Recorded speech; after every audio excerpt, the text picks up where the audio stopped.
भैयांनी धीरजनी पुढे पुढे चालवण्याचा आम्ही प्रामाणिकपणे प्रयत्न करतोय की कधीही बोलताना कुठल्याही व्यक्तीची वैयक्तिकरित्या टीका करू नये। आजकाल राजकारणामध्ये कुठल्या कुठल्या पातळीला भाषणं जातात हे पाहून खरंच दुःख होतं की जो महाराष्ट्र एका काळी अशा दिग्गज नेत्यांनी गाजवलाय, त्यांच्या भाषणांनी गाजवलाय, तो काळ आता आपल्याला फारसा दिसत नाहीये। तो काळ आपल्याला परत आणण्याची गरज आहे। दुसरी गोष्ट म्हणजे साहेब मुख्यमंत्री झाले आणि मुख्यमंत्री झाल्यानंतर पहिल्यांदा जेव्हा लातूरला आले त्या मांजरा सहकारी साखर कारखान्यावरती त्यांचा सत्काराचा कार्यक्रम होता। ते एअरपोर्टवरून डायरेक्ट कारखान्यावरती गेले। आम्ही स्टेजवरती बसलो होतो पाठीमागे। साहेब आले आणि देवळात गेले नाहीत, ते पहिल्यांदा स्टेजवर दादा बसले होते, दादांच्या पायावर आपलं डोकं टेकवलं, त्यांचा आशीर्वाद घेतला, त्यांनी भाषण सुरू केलं। भाषण सुरू केल्यानंतर ते थोडेफार घहिवरले, त्यांच्या डोळ्यात अश्रू आलं, भाषण थांबलं। एवढी लोक ऐकत होती, सगळ्यांच्या डोळ्यात अश्रू होते। काय आता पुढे करायचंय कोणालाच माहिती नव्हतं, कारण की साहेब बोलत नव्हते। त्यावेळेस काका मला आठवतंय, काका उठले, काकांनी टाळ्या वाजवल्या आणि साहेबांनी म्हणले, come on, you can do it. एका भावानी दुसऱ्या भावावर कसं वागलं पाहिजे हे आपल्याला याचं उदाहरण इथंच आहे। ही जी दुसरी भूमिका असते की भाऊ म्हणून, की साहेबांनी आणि दिलीपराव साहेबांनी भाऊ म्हणून एकमेकांना कसं जपलं। भावाभावामध्ये आपण नेहमी, बरेच लोक असे विचार करतात की आपल्या भावापासून आपल्याला काय मिळेल, पण या दोघांनी असा कधीच विचार केला नाही। आपल्या भावाला आपण काय देऊ शकतो, आपल्या भावाला आपण साथ कशी देऊ शकतो, हीच भावना दिलीपराव देशमुख साहेब आणि विलासराव देशमुख साहेब यांनी कायम ठेवली। आज साहेबांना जाऊन जवळपास 12 वर्ष झाली।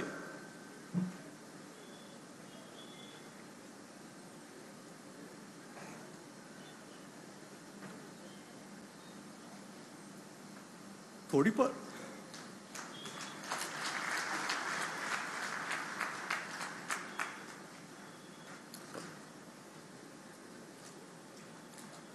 उणीव नेहमीच भासते।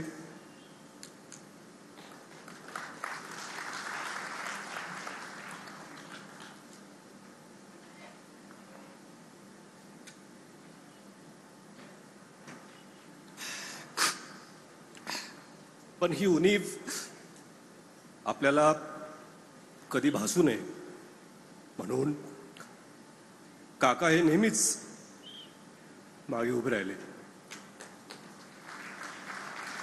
की ह्याच्यासाठी उभे राहिले की आपल्या मुलाला गरज असली तरी मी आहे आणि गरज नसली तरी मी आहे। काकांना बऱ्याचशा वेळेस बोलता आलं नाही, पण आज मला वाटतं की सर्वांसमोर मी सांगतो, काका मी तुमच्यावर प्रचंड प्रचंड प्रेम करतो आणि काका आणि पुतण्याचं नातं कसं असलं पाहिजे त्याचं ज्वलंत उदाहरण आज ह्या स्टेजवरती आहे।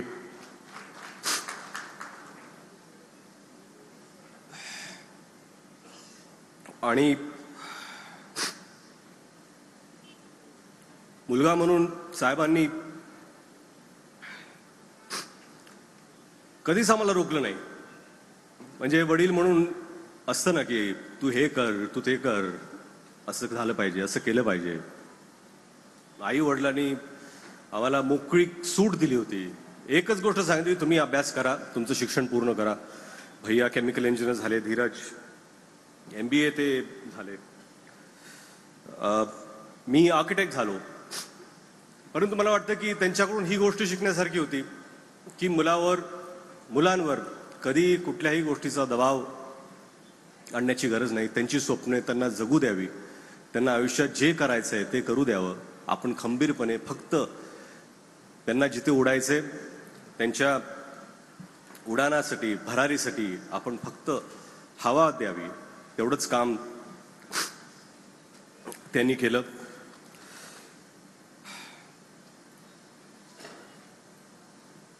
आई वडिलांना पाहून म्हणजे मी हे सांगतो की साहेबांचे वेगवेगळे रोल्स, मुलगा म्हणून झालं, भाऊ म्हणून झालं, पिता म्हणून झालं, पती म्हणून सुद्धा, जेव्हा आई वडिलांना मी पाहायचो घरी तेव्हा मला वाटायचं की लक्ष्मीनारायणाचा जोडा आहे.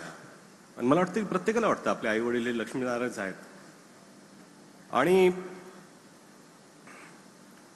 कधीही कुठले अपशब्द घरी वापरले नाहीत, कधीही कुठल्या वरच्या स्तरावर कधी बोलणं झालं नाही.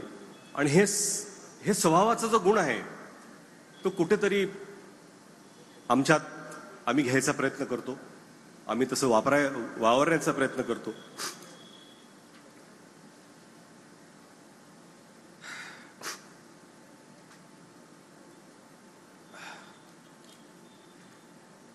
बोलण्यासारखं बरंच आहे.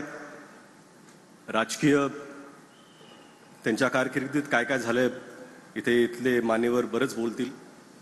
पण तुम्हाला एवढं सांगायचंय की साहेबांचा पुतळा इथे आहे. त्यांच्याकडून आपण खरंच प्रेरणा घेतली पाहिजे. कार्य म्हणून तर घ्याच, परंतु विलासराव देशमुख एक व्यक्ती म्हणून तुम्ही प्रेरणा घ्यावी, एवढीच अपेक्षा करतो. परत एकदा विलास सहकारी साखर कारखान्याचे खूप खूप आभार की त्यांनी एवढा चांगला कार्यक्रम आज इथे साजरा केला, आवर्जून सर्वांना बोलवलं. अमित भैया, तुमच्याकडून लातूरच्या तर खूप अपेक्षा आहेतच, पण मला वाटतंय की तुमच्याकडून महाराष्ट्राच्याही खूप अपेक्षा आहेत.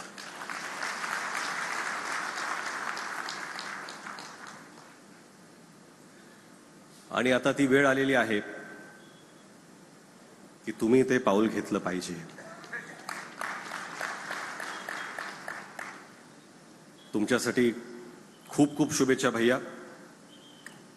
जय हिंद, जय महाराष्ट्र.